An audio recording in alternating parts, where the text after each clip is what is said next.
Hello everyone, कैसे हैं आप सब। होप सो अच्छे होंगे। सो गाइस, आज की इस वीडियो में हम बात करेंगे मेटाफिजिकल पोइट्री के बारे में। तो चलिए बिना देरी के शुरू करते हैं हमारी आज की इस वीडियो को। तो सबसे पहले मतलब समझ लेते हैं मेटाफिजिकल पोइट्री का। तो मेटाफिजिकल पोइट्री का मतलब होता है कुछ इस टाइप की पोइट्री जिसके अंदर जो पोइट्स होते हैं वो ऐसे आइडियाज को, ऐसी चीजों को बताते हैं जो कि इस फिजिकल वर्ल्ड के अंदर एग्जिस्ट ही नहीं करते। यानी कि ऐसे आइडियाज जो इस दुनिया से परे हैं, उन आइडियाज के बारे में मेटाफिजिकल पोइट्री के अंदर लिखा जाता है। अब अगर हम इसका सिंपल मीनिंग समझे तो मेटाफिजिकल पोएट्री के अंदर कंपैरिजन किया जाता है। कंपैरिजन किया जाता है उन दो चीजों के बीच में जो कि एक दूसरे से मेल ही नहीं खाती। यानी कि उन दोनों चीजों के बीच में दूर दूर तक कोई रिश्ता ही नहीं है, फिर भी उन दोनों को कंपेयर किया जाता है मेटाफिजिकल पोएट्री के अंदर। अब जो मेटाफिजिकल टर्म है ये बना है दो वर्ड से, मेटा एंड फिजिकल। मेटा का मतलब होता है बियॉन्ड और फिजिकल का मतलब होता है द फिजिकल वर्ल्ड।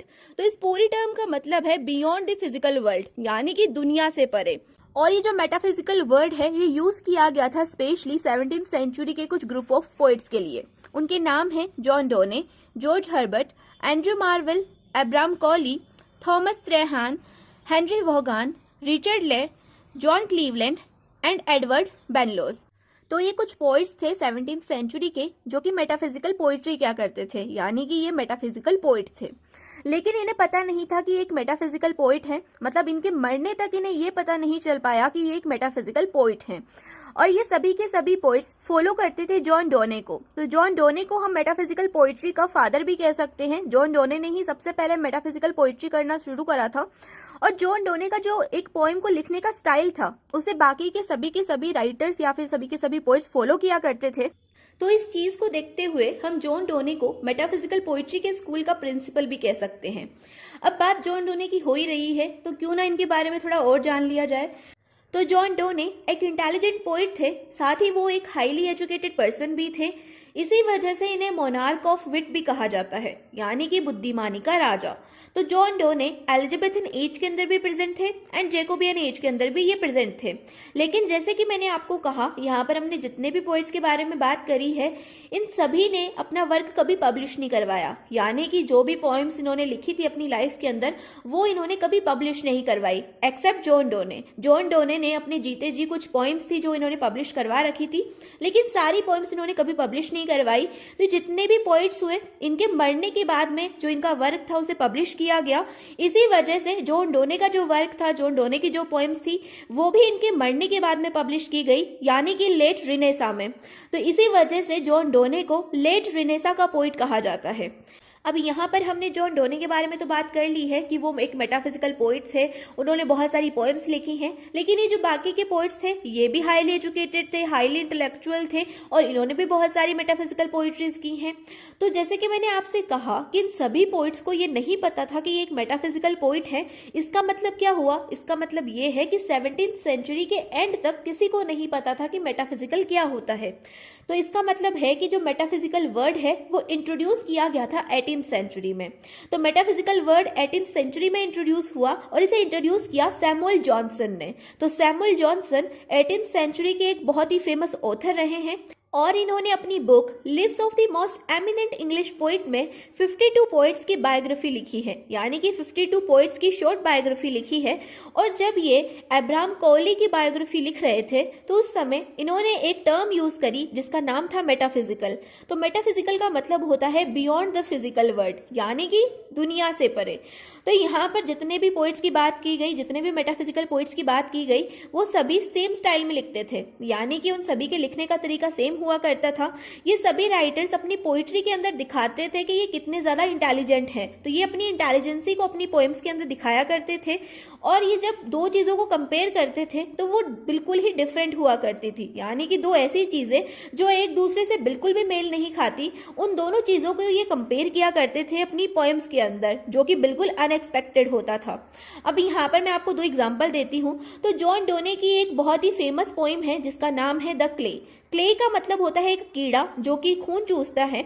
आप उसको देशी भाषा में खटमल भी बोल सकते हो। तो जॉन डो ने अपनी बिलफ्ड को बोलते हैं कि इस कीड़े ने तुम्हारा भी खून चूसा है, इस कीड़े ने मेरा भी खून चूसा है।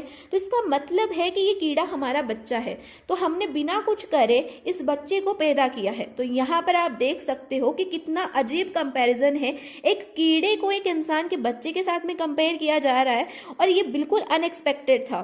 तो ऐसी जो पोएम्स होती हैं यही मेटाफिजिकल पोएट्री होती है।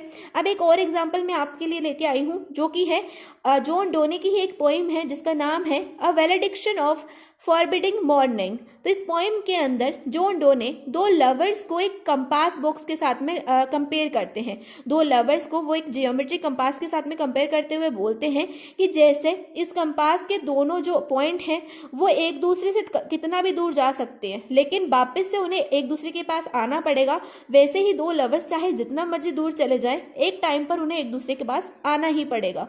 तो ये दोनों ही कंपैरिजन बताते हैं कि जो मेटाफिजिकल पोएट हुआ करते थे वो अपनी पोइट्री के अंदर अनएक्सपेक्टेड चीजों को कंपेयर किया करते थे।